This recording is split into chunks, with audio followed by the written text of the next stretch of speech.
നോണയൊക്കെ നമ്മൾ ഇനി ചറപറ പറഞ്ഞുകൊണ്ടിരിക്കാൻ പോവാണ്. ഒരു വെരിഫിക്കേഷൻ ഇനി നമ്മൾ നടത്താൻ പോകുന്നില്ല. ഹായ്, ആരിഫ് ഹുസൈൻ ഡീബങ്ക്ഡ് ചാനലിലേക്ക് സ്വാഗതം.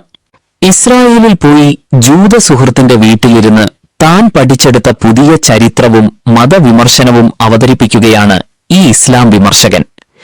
ഇസ്ലാമിനെ ആക്രമിക്കാൻ വേണ്ടി ഏതറ്റം വരെ പോകാനും എത്ര വലിയ നുണകൾ പറയാനും വംശഹത്യയെ പോലും ന്യായീകരിക്കാനും ഇയാൾക്ക് യാതൊരു മടിയുമില്ല എന്ന് ഈ ലൈവ് വീഡിയോയിലൂടെ ഒരിക്കൽ കൂടി വ്യക്തമാവുകയാണ്.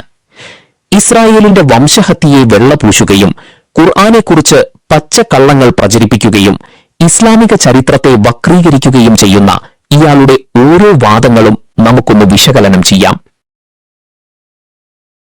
ഖുർആനിലെ പാരായണ ഭേദങ്ങളും വിമർശകന്റെ അജ്ഞതയും. പിന്നെ എപ്പോഴും അതൊക്കെ വായിക്കാൻ കഴിയാം.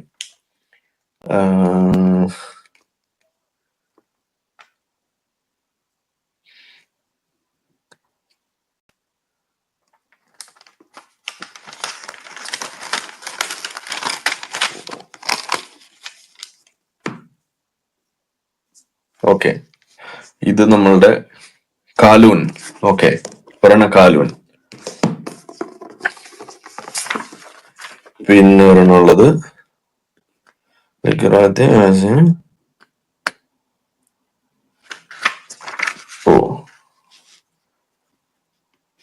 ഇത് ഹഫ്സ്. ഓക്കെ, അപ്പൊ ഒന്ന് ഹഫ്സ് തന്നെയാണ് എനിക്ക് വീണ്ടും എടുത്തു വന്നത്.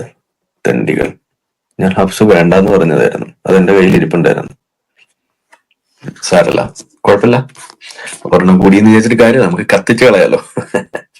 അപ്പൊ ഇതാണ് തന്നിരിക്കുന്നത്. അപ്പൊ 3 ഇതില് നിങ്ങൾക്ക് ഈ വെറൈറ്റി എടുത്തു കഴിഞ്ഞാൽ ഇതിനകത്ത് കാണാം ഇതിനകത്തുള്ള വ്യത്യാസങ്ങൾ.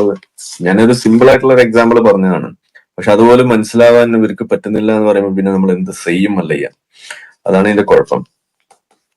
ഒരു മിനിറ്റ്. മാലിക് യൗമുദ്ദീൻ ഉണ്ട് ഇതിനകത്ത്.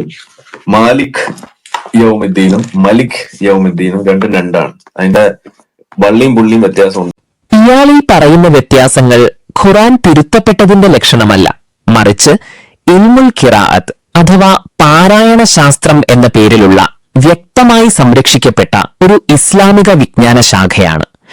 പ്രവാചകൻ മുഹമ്മദ് നബിയുടെ കാലത്ത് അറേബ്യയിൽ വിവിധ ഗോത്രങ്ങൾ വ്യത്യസ്ത ശൈലികളിലാണ് സംസാരിച്ചിരുന്നത്. അവർക്ക് ഖുർആൻ പാരായണം എളുപ്പമാക്കുന്നതിനു വേണ്ടി അല്ലാഹു 7 അഹ്റഫുകളിൽ അഥവാ വാമൊഴി ശൈലികളിൽ ഖുർആൻ പാരായണം ചെയ്യാൻ അനുവാദം നൽകി. ഇത് പ്രവാചകൻ മുഹമ്മദ് നബി തന്നെ നേരിട്ട് പഠിപ്പിച്ചതാണ്. സഹീഹുൽ ബുഖാരി അടക്കമുള്ള ആധികാരിക ഗ്രന്ഥങ്ങളിൽ ഇത് വ്യക്തമായി രേഖപ്പെടുത്തിയിട്ടുണ്ട്. ജിബ്രീൽ എന്ന മലക്ക് വഴി അള്ളാഹു വ്യത്യസ്ത പാരായണ ശൈലികൾ പ്രവാചകന് പഠിപ്പിച്ചു കൊടുത്തത് ചരിത്രപരമായ വസ്തുതയാണ്. ഇനി ഇയാൾ വലിയ കണ്ടുപിടുത്തമായി അവതരിപ്പിച്ച മലിക്, മാലിക് എന്നീ വാക്കുകളുടെ കാര്യമെടുക്കാം. വിശുദ്ധ ഖുർആനിലെ ഫാത്തിഹ അധ്യായത്തിലെ 4ാമത്തെ വചനമാണിത്. മലിക് എന്നാൽ രാജാവെന്നും മാലിക് എന്നാൽ ഉടമസ്ഥൻ എന്നുമാണ് അർത്ഥം. അന്ത്യദിനത്തിന്റെ ഉടമസ്ഥനും രാജാവും അള്ളാഹു തന്നെയാണ്. ഈ 2 പാരായണങ്ങളും പരസ്പരം റദ്ദാക്കുന്നില്ല, മറിച്ച് അള്ളാഹുവിന്റെ അധികാരത്തിന്റെ പൂർണ്ണതയെ കൂടുതൽ മനോഹരമായി അർത്ഥസമ്പുഷ്ടമാക്കുകയാണ് ചെയ്യുന്നത്. രാജാവായതുകൊണ്ട് മാത്രം ഒരാൾ എല്ലാറ്റിന്റെയും ഉടമസ്ഥനാകണമെന്നില്ല. അതുപോലെ ഉടമസ്ഥനായതുകൊണ്ട് രാജാവാകണമെന്നുമില്ല. അള്ളാഹു ഒരേ സമയം രാജാവും സർവസ്വത്തിന്റെയും ഉടമസ്ഥനുമാണ് എന്നാണ് ഈ 2 പാരായണ ശൈലികളും വ്യക്തമാക്കുന്നത്. ഇസ്ലാമിക പണ്ഡിതന്മാർ കഴിഞ്ഞ 14 നൂറ്റാണ്ടുകളായി ഗ്രന്ഥങ്ങളിൽ രേഖപ്പെടുത്തി വെച്ചിട്ടുള്ള ഈ പാരായണ ശാസ്ത്രത്തെയാണ് ആരോ രഹസ്യമായി ഖുർആൻ തിരുത്തിയതാണെന്ന മട്ടിൽ ഇയാൾ അവതരിപ്പിക്കുന്നത്. സ്വന്തം അജ്ഞതയെ ഒരു വലിയ വെളിപ്പെടുത്തലായി അവതരിപ്പിക്കുന്ന ഇയാളുടെ യുക്തിരാഹിത്യം ഇവിടെ വ്യക്തമാണ്. വംശഹത്യയുടെ വെളുപ്പിക്കലും മനുഷ്യത്വമില്ലായ്മയും പറയുന്നു. സിവിലിയൻസ് കൊന്നു, സിവിലിയൻസ് മരിച്ചു എന്നാണ് പറയുന്നത്. ഒറ്റ ചോദ്യം എനിക്ക് ചോദിക്കാനുള്ളൂ, അതായത് എന്തുകൊണ്ടാണ് ഇസ്രായേലില് സിവിലിയൻസ് മരിക്കാത്തത്? ഇസ്രായേലിൽ സിവിലിയൻസ് മരിക്കാത്തതിന്റെ കാരണം ഇവിടെ സിവിലിയൻസിന്റെ ലൈഫിന് ഒരു വിലയുണ്ട്. അതുകൊണ്ട് തന്നെ അത് സംരക്ഷിക്കാൻ വേണ്ടിയിട്ടുള്ള പണി ഇവിടുത്തെ ഗവൺമെന്റ് ചെയ്തു വെച്ചിട്ടുണ്ട്. അതാണ് ഇവിടുത്തെ കാര്യം. ഞാനിപ്പോ അൽ ജസീറയും ഐക്യരാഷ്ട്രസഭയും പുറത്തുവിടുന്ന കണക്കുകൾ പ്രകാരം ഗാസയിൽ 40,000-ലധികം സാധാരണക്കാരാണ് കൊല്ലപ്പെട്ടിട്ടുള്ളത്. അതിൽ ഭൂരിഭാഗവും സ്ത്രീകളും കുട്ടികളുമാണ്. അഭയ അഭയാർത്ഥി ക്യാമ്പുകൾക്ക് മുകളിലും ആശുപത്രികൾക്ക് മുകളിലും വിദ്യാലയങ്ങൾക്ക് മുകളിലും ആയിരക്കണക്കിന് കിലോ ഭാരമുള്ള ബോംബുകൾ വർഷിക്കുന്നത് ഇസ്രായേലാണ്. കുടിവെള്ളവും ഭക്ഷണവും മരുന്നും നിഷേധിച്ച് ഒരു ജനതയെ ഒന്നടങ്കം ഇല്ലാതാക്കാൻ ശ്രമിക്കുന്ന ഒരു ഭരണകൂടത്തെ ന്യായീകരിക്കാൻ ഇയാൾ ഉപയോഗിക്കുന്ന ന്യായം അവർ തങ്ങളുടെ പൗരന്മാർക്ക് ഷെൽട്ടർ പണിതു എന്നതാണ്. അതായത് ഷെൽട്ടർ ഇല്ലാത്തവരുടെ മുകളിലേക്ക് ബോംബിടുന്നത് ഒരു തെറ്റല്ല എന്നാണ് ഈ ഇസ്ലാം വിമർശകൻ പരോക്ഷമായി പറയുന്നത്. ഇവിടെയാണ് നാസ്തികവാദികളുടെയും സ്വതന്ത്ര ചിന്തകരുടെയും ധാർമ്മികതയുടെ പൊള്ളത്തരം നാം മനസ്സിലാക്കേണ്ടത്.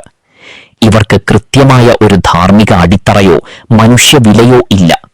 ദൈവമില്ലാത്ത ഒരു ലോകത്ത് ശക്തനായവൻ ദുർബലനെ ഇല്ലാതാക്കുന്നതിൽ ഒരു തെറ്റുമില്ല എന്ന തികഞ്ഞ ഫാസിസ്റ്റ് ചിന്താഗതിയാണ് ഇവർക്കുള്ളത്.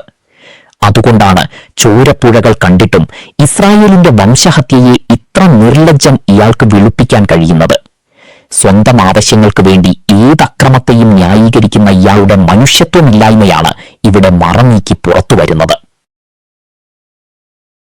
അൽ-അക്സ പള്ളിയും വ്യാജ സഹവർത്തിത്വവും പോകാം, ഇതാണ് സ്ഥിതി. പക്ഷെ ജെറൂസലമിൽ എത്തുമ്പോ അൽ-അക്സയുടെ ഭാഗത്തേക്ക് കയറണമെന്നുണ്ടെങ്കിൽ അവിടെ തന്നെയുള്ള ജൂതപ്പള്ളിയിൽ പോലും കയറുമ്പോൾ നമുക്കില്ലാത്തൊരു റെസ്ട്രിക്ഷൻ ഈ സാധനത്തിലേക്ക് വരികയാണ്. അപ്പൊ നിങ്ങൾ മുസ്ലിം ആണോ എന്ന ചോദ്യം അവിടെ വരുന്നു, എന്നിട്ടേ കയറാൻ പറ്റുള്ളൂ. അത് തന്നെ മുസ്ലിങ്ങളായിട്ടുള്ള ആളുകൾ അപ്പുറത്ത് നിന്ന് ചോദിച്ചിട്ട് കയറ്റുന്ന പരിപാടി, ഇതൊക്കെ അവിടെ നമുക്ക് കാണാം. അതൊരു വശത്ത്. രണ്ട്, അതിനകത്തേക്ക് കയറുമ്പോ നമ്മൾ ക്യാമറ എടുക്കുകയാണെന്നുണ്ടെങ്കിൽ ക്യാമറ ഒക്കെ മാറ്റി വെക്കുക എന്ന് പറഞ്ഞിട്ട് നമ്മളെ തടയുന്നു. അങ്ങനെ കുറെ ആളുകൾ റാൻഡം ആയിട്ട് വന്നു പോകുന്നു. അപ്പൊ ഒരു കൊള്ള സംഘത്തിലേക്ക് കയറുന്ന പോലെയാണ് നമുക്ക് ഫീൽ ചെയ്യുക. ഞാൻ അവിടെ ഇയാൾക്ക് ചരിത്രമോ നിലവിലെ അന്താരാഷ്ട്ര നിയമങ്ങളോ അറിയില്ല എന്നതാണ് സത്യം. ജെറുസലേമിലെ പവിത്രമായ ഈ പ്രദേശത്ത് നിലനിൽക്കുന്നത് ഓട്ടോമൻ ഭരണകാലത്ത് തുടങ്ങി പിന്നീട് അന്താരാഷ്ട്ര തലത്തിൽ അംഗീകരിക്കപ്പെട്ട സ്റ്റാറ്റസ് ക്വോ എന്ന തൽസ്ഥിതി കരാറാണ്. ഈ കരാർ പ്രകാരം അൽ-അക്സ പരിസരം മുസ്ലിങ്ങളുടെ മാത്രം ആരാധനാ കേന്ദ്രമാണ്.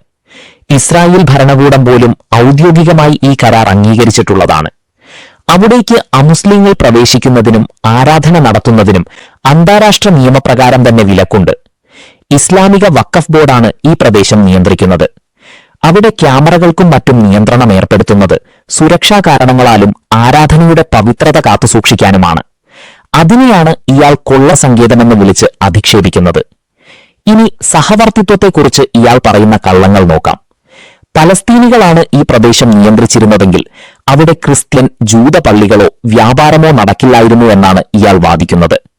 ഇത് പച്ചക്കള്ളമാണ്. ഇസ്ലാമിക ചരിത്രം പരിശോധിച്ചാൽ യാഥാർത്ഥ്യം മനസ്സിലാകും. നൂറ്റാണ്ടുകളോളം റോമൻ ഭരണത്തിന് കീഴിലായിരുന്ന ജെറുസലേമിൽ ജൂതന്മാർക്ക് പ്രവേശന വിലക്കുണ്ടായിരുന്നു. എന്നാൽ ആദരണീയനായ ഉമർ ബിൻ ഖത്താബ് ജെറുസലേം കീഴടക്കിയപ്പോൾ അദ്ദേഹം ക്രിസ്ത്യാനികളുടെ പള്ളികൾ സംരക്ഷിക്കുകയും 500 വർഷങ്ങൾക്ക് ശേഷം ജൂതന്മാർക്ക് ആ നഗരത്തിലേക്ക് തിരികെ വരാനും ആരാധന നടത്താനും അനുവാദം നൽകുകയും ചെയ്തു. ഇസ്ലാമിക ഭരണത്തിന് കീഴിലാണ് ജെറുസലേമിൽ യഥാർത്ഥ സഹവർത്തിത്വം നിലനിന്നിരുന്നത്. ഇന്ന് കാണുന്ന വിവേചനങ്ങളും നിയന്ത്രണങ്ങളും സൈനിക സാന്നിധ്യവും ഇസ്രായേലിന്റെ അധിനിവേശത്തിന്റെ ഫലമാണ്. അധിനിവേശകരുടെ തോക്കിൻ കുഴലിലൂടെ ലഭിക്കുന്ന താൽക്കാലിക ശാന്തതയെയാണ് ഇയാൾ സഹവർത്തിത്വമെന്ന് വിളിക്കുന്നത്. സ്വന്തം ആശയങ്ങൾക്ക് വേണ്ടി ചരിത്രത്തെ വളച്ചൊടിക്കുന്ന ഇയാളുടെ ഇരട്ടത്താപ്പാണ് ഇവിടെ തെളിയുന്നത്. ഇസ്ലാം മറ്റു മതങ്ങളിൽ നിന്ന് പകർത്തിയതാണെന്ന വാദം പബ്ലിഷ് ചെയ്യും. അപ്പൊ നിങ്ങൾക്ക് സമാധാനം ആവുന്നുള്ളതാണ്. ഈ ചെറിയൊരു ഉദാഹരണത്തിന് വേണ്ടി ഒന്ന് പറഞ്ഞുതരാം. ഹജ്ജ് അങ്ങനെ ഒരു സാധനം ഈ പറയുന്ന ജൂതന്മാർക്കോ ക്രിസ്ത്യാനികൾക്കോ ഇല്ല. അതെവിടുന്ന കോപ്പി അടിച്ചത്?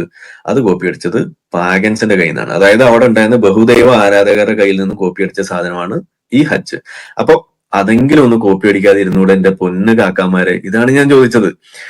ഇനി സൊറാസ്ട്രിയൻസിന്റെ കയ്യിൽ നിന്ന് കോപ്പി അടിച്ചത് അതെന്താണ്? അത് നിസ്കാരമാണ്. ഈ 5 നേരം നിസ്കരിക്കുക എന്ന്. ഇസ്ലാം ഒരിക്കലും പ്രവാചകൻ മുഹമ്മദ് നബിയിലൂടെ തുടങ്ങിയ പുതിയൊരു മതമാണെന്ന് അവകാശപ്പെട്ടിട്ടില്ല. മറിച്ച് ആദ്യ മനുഷ്യനായ ആദം നബി മുതൽ നൂഹ്, ഇബ്രാഹിം, മൂസ, ഈസ തുടങ്ങി പ്രവാചകൻ മുഹമ്മദ് നബി വരെയുള്ള എല്ലാ പ്രവാചകന്മാരും പ്രബോധനം ചെയ്തത് ഒരേയൊരു ദൈവവിശ്വാസമായ തൗഹീദ് അഥവാ ഇസ്ലാം തന്നെയാണ്. വിശുദ്ധ ഖുർആൻ അൽ-ബഖറ അധ്യായം 183 വചനത്തിൽ അള്ളാഹു പറയുന്നു, സത്യവിശ്വാസികളെ, നിങ്ങളുടെ മുമ്പുള്ളവരോട് കൽപ്പിക്കപ്പെട്ടിരുന്നത് പോലെ തന്നെ നിങ്ങൾക്കും നോമ്പ് നിർബന്ധമായി കൽപ്പിക്കപ്പെട്ടിരിക്കുന്നു. മുൻകാല സമൂഹങ്ങൾക്കും ആരാധനാ കർമ്മങ്ങൾ ഉണ്ടായിരുന്നു എന്ന് ഖുർആൻ തന്നെ വ്യക്തമാക്കുന്നുണ്ട്. ഇനി ഹജ്ജിന്റെ കാര്യം. കാബ നിർമ്മിച്ചതും ഹജ്ജ് കർമ്മം ആരംഭിച്ചതും പ്രവാചകനായ ഇബ്രാഹിം നബിയാണ്. കാലക്രമേണ അറേബ്യയിലെ ബഹുദൈവാരാധകർ കാബയിൽ വിഗ്രഹങ്ങൾ പ്രതിഷ്ഠിക്കുകയും ഹജ്ജ് കർമ്മങ്ങളിൽ തങ്ങളുടേതായ അനാചാരങ്ങൾ കൂട്ടിച്ചേർക്കുകയും ചെയ്തു.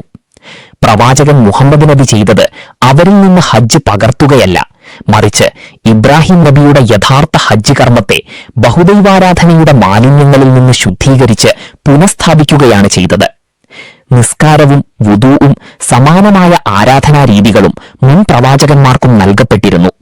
അതുകൊണ്ടുതന്നെ മറ്റു മതങ്ങളിൽ സമാനമായ ചില ആചാരങ്ങൾ കാണുന്നത് ഇസ്ലാം കോപ്പിയടിച്ചതാണെന്നതിന് തെളിവല്ല, മറിച്ച് മനുഷ്യരാശിക്ക് മുഴുവൻ വന്ന സന്ദേശം ഒരു ദൈവത്തിൽ നിന്നാണെന്നതിന്റെ തെളിവാണ്. ഇനി ഈ ഇസ്ലാം വിമർശകന്റെ നാസ്തിക യുക്തി വെച്ച് ഒന്ന് ചിന്തിച്ചു നോക്കൂ.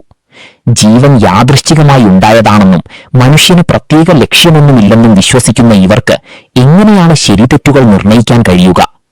ധാർമ്മികത എന്നത് വെറും ജീവശാസ്ത്രപരമായ പരിണാമം മാത്രമാണെന്ന് വാദിക്കുന്ന ഇവർക്ക് ഏതടിസ്ഥാനത്തിലാണ് ഒരാശയത്തെ യഥാർത്ഥമെന്നോ പകർപ്പായെന്നോ അളക്കാൻ കഴിയുക? യാതൊരടിസ്ഥാനവുമില്ലാത്ത സ്വന്തം ആശയ ദരിദ്രത മറച്ചുവെക്കാനാണ് ഇവർ ദൈവവിശ്വാസത്തെയും ഇസ്ലാമിനെയും നിരന്തരം ആക്രമിച്ചുകൊണ്ടിരിക്കുന്നത്.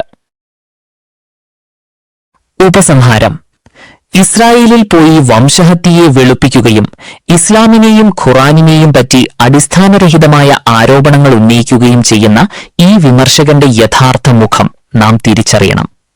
സ്വന്തം രാഷ്ട്രീയ അജണ്ടകൾക്കും സാമ്പത്തിക താൽപര്യങ്ങൾക്കും വേണ്ടി എത്ര വലിയ നുണകളും പറയാൻ ഇവർ തയ്യാറാകും. യാതൊരു ധാർമ്മിക അടിത്തറയുമില്ലാത്ത ഇവർ ഇസ്ലാമിനെ വിമർശിക്കുന്നത് അവരുടെ ആശയപരമായ പാപ്പരത്വത്തെയാണ് കാണിക്കുന്നത്. ഈ വീഡിയോ ഇഷ്ടപ്പെട്ടെങ്കിൽ ലൈക്ക് ചെയ്യൂ, ആരിഫ് ഹുസൈൻ ഡീബങ്ക്ഡ് ചാനൽ സബ്സ്ക്രൈബ് ചെയ്യൂ, ഷെയർ ചെയ്യൂ. മറ്റൊരു വീഡിയോയുമായി വീണ്ടും കാണാം. നോണയൊക്കെ നമ്മൾ ഇനി ചറ പറ പറഞ്ഞുകൊണ്ടിരിക്കാൻ പോവാണ്. ഒരു വെരിഫിക്കേഷൻ ഇനി നമ്മൾ നടത്താൻ പോകുന്നില്ല.